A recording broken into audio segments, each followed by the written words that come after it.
Gawad sa Manlilikan ng Bayan, also known as the National Living Treasures, is the award given to a person or a group of artists that is recognized by the Philippine government for their contributions to the nation's cultural heritage.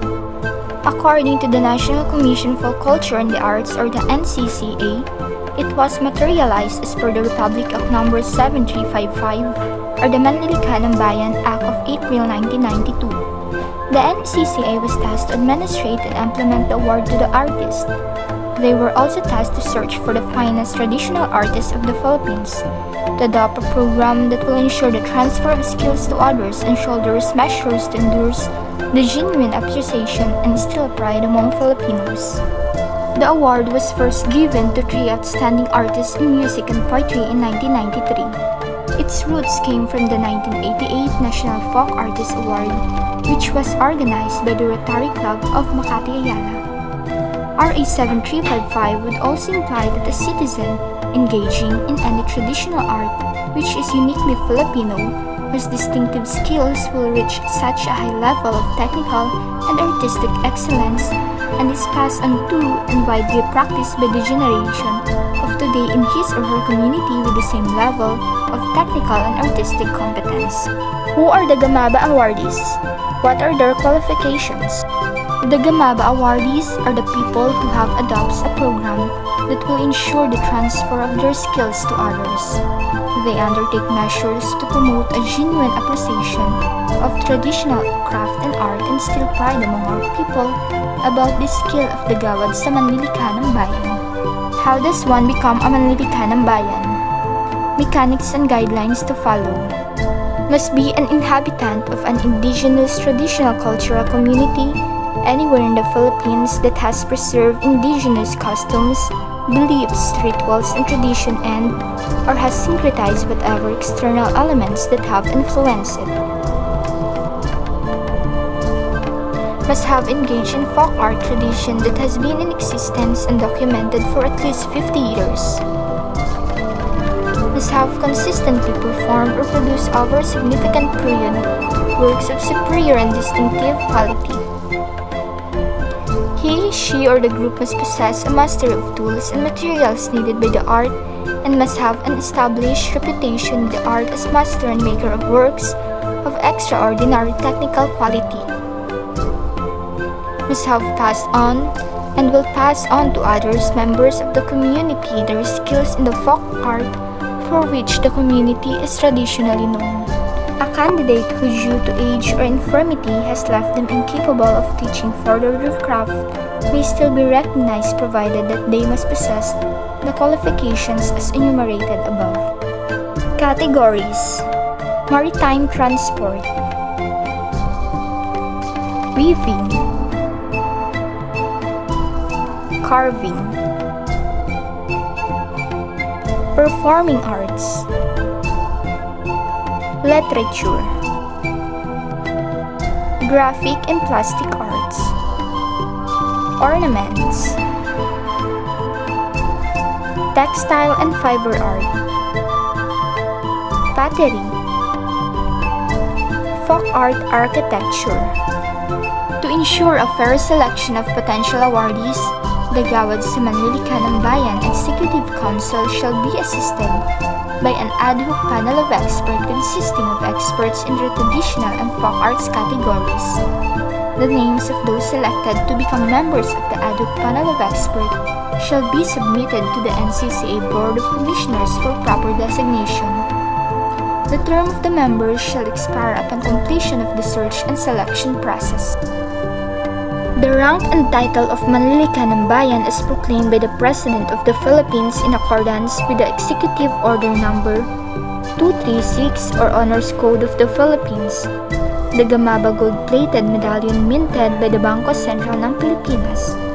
A lifetime emolument and materials and physical benefits comparable in value to those received by the highest officers of the land, such as a minimum cash award of 200,000 pesos net of taxes, a minimum lifetime personal monthly stipend of 50,000 pesos, medical and hospitalization benefits not exceeding 750,000 per year, a state funeral the arrangement for and the expenses of which shall be borne by the government upon the death of the Manlilikanang Bayan, and a place of honor in line with protocol precedents in state functions, national commemorations, ceremonies, and all other cultural presentations.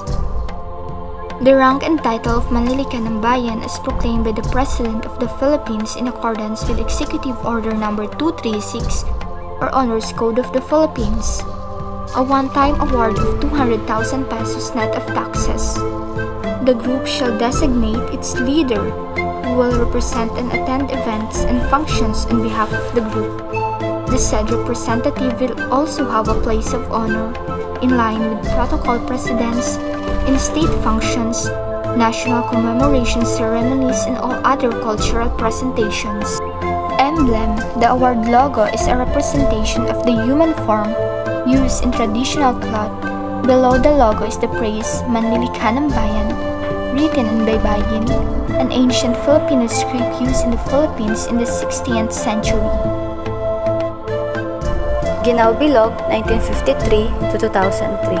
He was known for his efforts in preserving the Mangyan poetry tradition of Ambahan.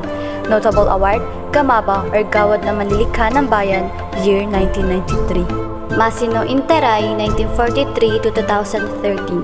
A Palawan native, was a Filipino poet, bard artist, and musician known for his performances of the local basal, kulilal, and bagi traditions. Notable award, Gamaba or Gawad na Manlilikanang Bayan, year 1993. Samaon Sulaiman, 1953 to 2011. The Maguindanon is well known for his mastery of the kutyapi, an indigenous instrument. Notable award, Gamaba or Gawad ng Manlilikanang Bayan for keeping alive traditional Maguindanao kutyapi music, year 1993. Lang Dulay, 1928 to 2015, was a Filipino traditional weaver. Her people's weaving tradition of tinalak, a dyed fabric made from processed abaca fiber, is attributed to her. Notable award, Gamaba or Gawad ng Manlilikanang Bayan for fine craftsmanship of the delicate abaca fibers, year 1998. Salinta Monon, 1920 to 2009, a Filipino textile weaver. She was known as the last Bagabo weaver because of her Bagobo Tagabawa textiles. Notable award, Gamaba or Gawad ng Manlilikanang Bayan, year 1998. Alonzo Zaclag, 1942. He is a master of not only Kalinga musical instruments but also dance patterns and gestures associated with his people's ritual. Notable award, Gamaba or Gawad ng Manlilikanang Bayan, year 2000. Federico Caballero, 1938, is a Filipino epic chanter. Notable award, Gamaba or Gawad ng Manlilikanang Bayan, year 2000, for weaving the fabric of oral tradition. Uwang Ahadas, 1945, is a Yakan Filipino folk musician. When he was 5 years old, he became almost blind, who specializes in playing the quintangan kayu and indigenous instruments. Notable awards, Gamaba or Gawad ng Manlilikanang Bayan, year 2000. Darhata Sawabi, died year 2005, is a Filipino weaver from Parang Sulu who is famous for her pishabit, a traditional Tausug cloth tapestry worn by the people of Olo as a head covering. Notable award, Gamaba or Gawad ng Manlilikanang Bayan, winner year 2004, who gained recognition for the precision of her work and their passion for preserving traditional designs as well as teaching the youth. Eduardo Mutok, 1949, is a silver, bronze, and wood artist who has devoted his life to making religious and secular art. Churches and private collections house his intricately illustrated retablos, mirrors, altars, and carousels. Notable award, Gamaba or Gawad ng Manlilikanang Bayan, year 2004. Haja Amina Api, 1925 to 2013, was a master mat weaver and teacher from the Sama tribe of Umus Matata, Tandubas, and Tawi-Tawi in the Philippines. She was credited with the designing intricate geometric designs on colorful pandan mats. Notable award, Gamaba or Gawad ng Manlilikanang Bayan, year 2004. Chofilo Garcia, 1941, an Abra native, learned the craft of making katukong or tabungaw hats from his grandfather Hipolito when he was 15 years old. He worked as a farmer for the majority of his life in order to send his 5 children to school. He also spent time planting upo, the main ingredient in the traditional tabungaw. Notable award, Gamaba or Gawad ng Manlika ng Bayan, year 2012 because of the excellence of his craftsmanship and artistry. Magdalena Gamayo, 1924, is a weaver of Inabel, Ilocano hand-woven cloth. At the age of 16, in the midst of World War II, she began honing her skills in hand-weaving fabric. Her father taught her how to weave using a simple contraption which she learned from her aunt. However, producing fabric of high quality and attractive design requires years of experience and patience. Notable award, Gamaba or Gawad ng Manlika ng Bayan, year 2012.